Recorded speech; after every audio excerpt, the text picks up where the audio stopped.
Hi, boys and girls. How are you all doing today? I am so excited to get to share another lesson about the fruits of the Spirit with you all. This week, we are going to be talking about goodness. We're going to be reading from Luke chapter 10, verses 30 through 37. And in this passage, Jesus tells a story that you may have heard of today. Today, it's known as the parable of the Good Samaritan. And in it, he shares about a man who showed goodness by stopping to help an injured man, even when the religious leaders wouldn't stop to help. Okay, that brings me to our Bible point for the week. Goodness is a fruit of the Spirit, and our summary verse, but the Holy Spirit produces this kind of fruit in our lives: love, joy, peace, patience, kindness, goodness, faithfulness, gentleness, and self-control. There is no law against these things. Galatians chapter 5, verses 22 and 23. All right, so before we go any further with today's lesson, let's bow our heads and close our eyes so that God can really help us understand today's lesson. What does it mean to show goodness? So join me, boys and girls. Dear Lord, we thank you for this day. We thank you for all the blessings that you've bestowed upon us, Lord. We thank you for our health. We thank you for our homes where we get to turn on our TVs or computers or tablets and just connect and learn about your goodness. Lord, we ask that you open up our hearts and minds so that we can truly understand what it is to not be good, but show your goodness to others. And we ask you this in Jesus' name. Amen. All right, my friends. So we all live in a place and we've all got neighbors. And I want you guys to think about your neighbors. You might know your neighbors. You might not really know your neighbors. You may have awesome neighbors. You may have meh neighbors. I know that for us, right across the street, we have some very special neighbors. There's a mom and a dad and a grandma, and they have 3 boys, 14 years old, 8 years old, 7 years old. And they are just so kind to us. The grandma makes food when she cooks for her grandchildren that do not live here. She also makes food for Victoria and Michael, and she sends it over. And they are great. We love them so much. We have some other neighbors who we also know who seem to be very nice, but we don't have a much of a closer relationship with them. And we have tons of neighbors that we don't know either. So I want you guys to think about, do you guys know your neighbors? Do you not know your neighbors? Are your friends? Do you hang out with them? Do you not hang out with them? Are they not that nice? Okay, I want you to think about those things. And as we find out more about goodness, we're going to see how Jesus talked to people about being a good neighbor. And you know what? He didn't think of neighbors as only the people who live next to your house or across the street from your house. He thought about others as your neighbors. And we're going to learn more about that today. Okay. So, today we're going to learn that goodness is a fruit of the Spirit, and the word good doesn't seem really all that special nowadays, right? You jump in the car after school, your mom or your dad say, "How's school today?" You're like, "Meh, good," right? Good. I ask my students all the time, "How are you guys feeling today?" Good. Not great, not so, not I'm feeling happy today, just good, right? It seems like a common, maybe overused word. So that takes away a little bit for us of its special meaning. So that's why it's important for today's lesson that we get a better understanding of what does God's goodness mean, right? A God kind of good.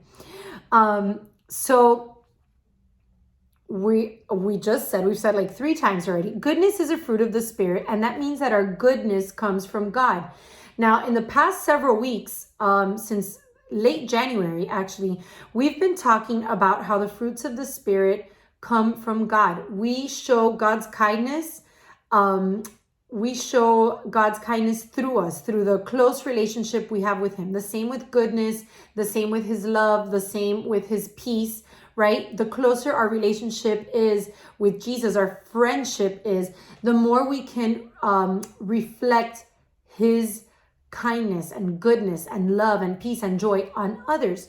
So goodness is more than just like, this pizza tastes good, right? Or, oh, I did good on my test. Goodness, God's goodness is more than that. God's goodness is a purity of heart, having a pure heart. It's not just about doing good things. It's a character trait that results in good things. God's goodness is kind of like this. Okay, so I'm going to show you a few examples. I have here Victoria's blanket. Let me see. It's got her name somewhere. Okay, Victoria's blanket. This used to be pink and now it's like a weird color because I washed this blanket. Victoria's had this blanket since she was born and she loves this blanket. And I just said, before I showed you the blanket, I said, God's goodness is like this, like a blanket. Victoria and Michael call this their cobija, which I believe is more like of a Colombian term, right? Because I never grew up calling it a cobija, but they're blankie. This is so special to Victoria. And yes, Michael has a similar one. And I said that this is kind of like God. Well, what is so nice about blankets? Do you guys have a favorite blanket? What makes it so special? What makes it so nice? Well, God's goodness is comforting when life is hard. Doesn't a blanket make you feel comforted? Like it's so comfortable. You want to cozy up with it when you're going to go to sleep at night or maybe take a nap. Okay, now I want to show you guys this. I was looking for another kind of ointment. I was looking for Neosporin that you might put on a cut, but I couldn't find it. So again, if parents are watching, they're like, oh, we know what that is. But this is another kind of ointment. This one is more for babies. But when you have a cut, right, or a rash or something, what can an ointment like this or Neosporin do? Well, God's goodness means healing in our lives, to our hearts, to our bodies, kind of like an ointment that might help heal a cut or a rash. I know you guys are going to recognize this. This is an Owlet Band-Aid, right? That you know who lent me this Band-Aid for today's lesson. Victoria did. So I've got this Band-Aid. And why do we wear bandages? One thing bandages do is prevent dirt and germs from getting into our wounds, into our cuts, into our boo-boos, okay, and infecting us. And God shows his goodness by protecting us. So I've shown you 3 different things I found around my house that I can compare their job, their role to God's goodness, right? Okay, I don't have a donkey, right? Because that's not something I have in my house. And last week we talked about when Abraham had those 3 visitors and he cleaned their feet because people used to walk around everywhere because there were no cars and there were no streets or roads like we know today. Everything was made of dirt. So back then, why did people use donkeys? Well, now that we have cars, we don't use donkeys anymore. I don't typically ride a horse to get from one place to another or anything like that. But in the Bible, donkeys were used to carry people so they wouldn't have to walk far distances. God's goodness lifts us up and eases the burden in our lives. You guys might have a vision of Mary, the Virgin Mary, Jesus' mom here on earth when she was pregnant with Jesus and had to go to Bethlehem. I'm sure you've seen the picture, Joseph walking next to the donkey and she is pregnant, sitting on the donkey, traveling this long distance, right? So this donkey was lifting her up, easing the burden that it was to walk this long distance for the census. And she was weighing more than usual because she had a big belly. She was pregnant with Jesus. So God's goodness can be like that. It can ease our burdens. That means make our tough times a little bit easier. God's goodness is bigger than the way we usually think of the word good. Yeah, I'm good. The pizza's good. I did good on my tests, right? It's full and it's wonderful. It's better than good. So we're going to see how God's goodness comes out through our lives, because goodness is a fruit of the Spirit.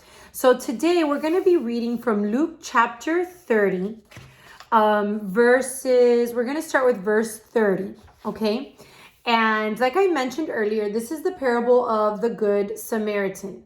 So we're going to start with verse 30. We're going to go through verse 35. And it says, Jesus replied, a man was going from Jerusalem to Jericho, and he fell among robbers who stripped him and beat him and departed, leaving him half dead. So this man was traveling, right? And robbers, they came, they took all his things, but they beat him and they left him on the side of the road, half dead. They really beat him up. Now, by chance, a priest was going down the road, and when he saw him, he passed by on the other side.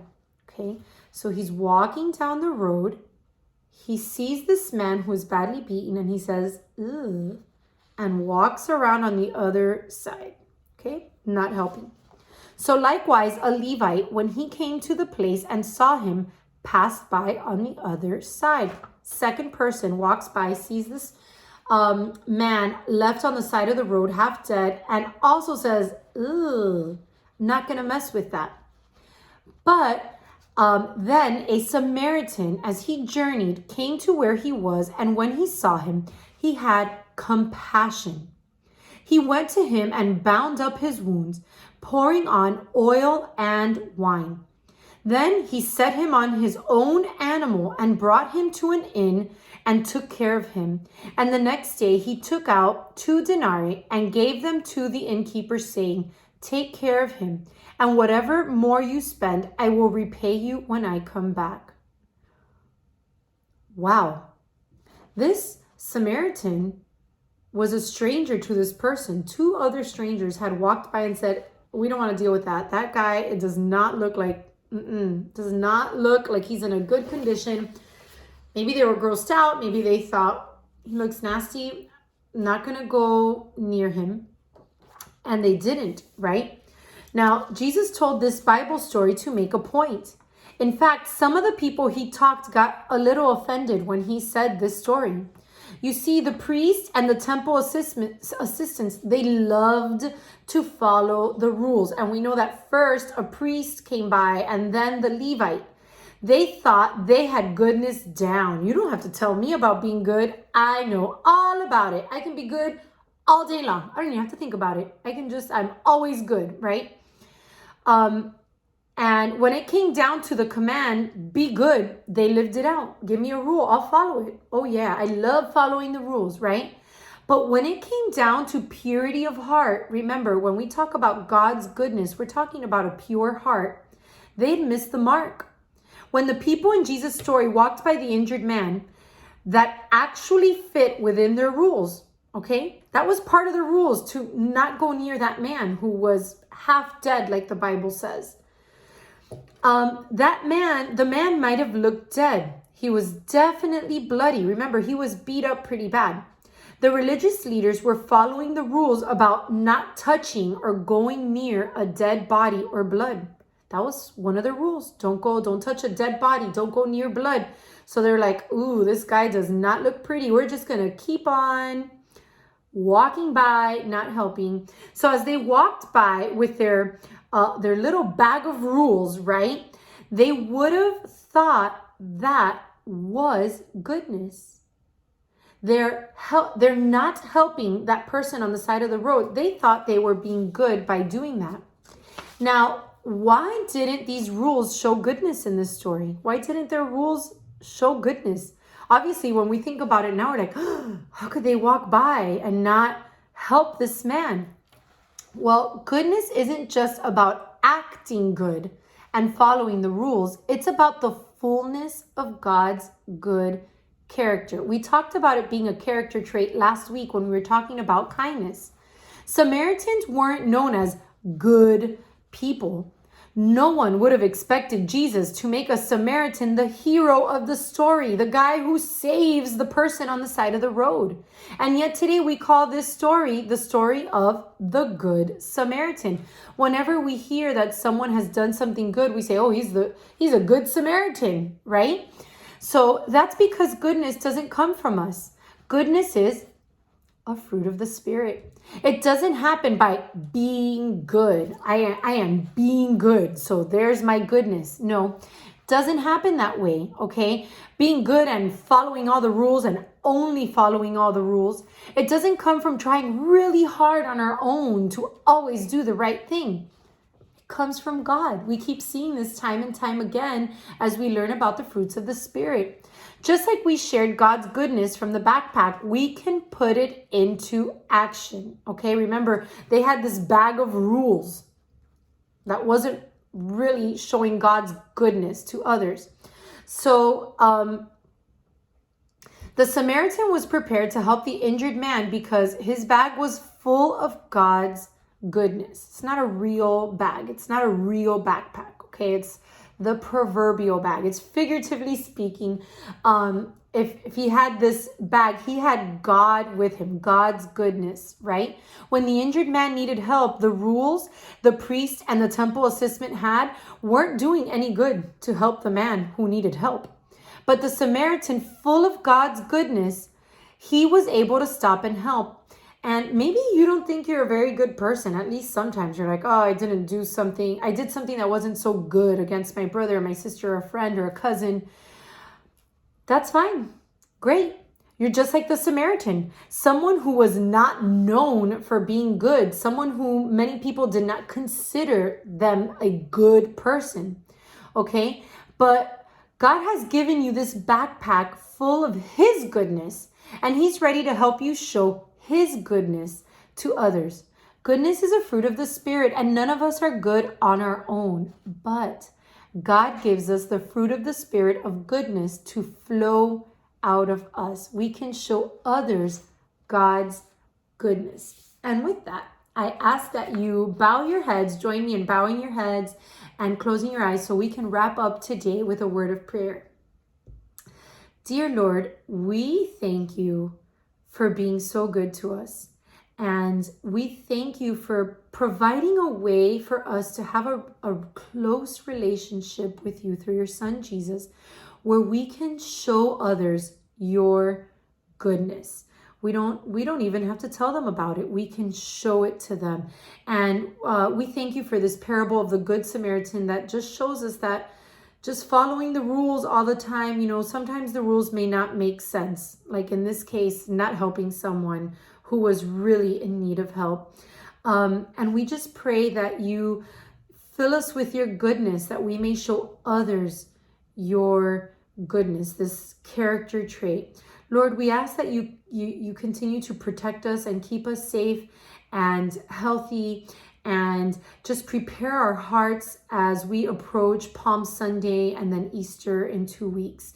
Lord, that we may be ready for what it all means, this big sacrifice that we're going to be learning about or reviewing in the next couple of weeks. And we ask you this in your Son's precious and holy name.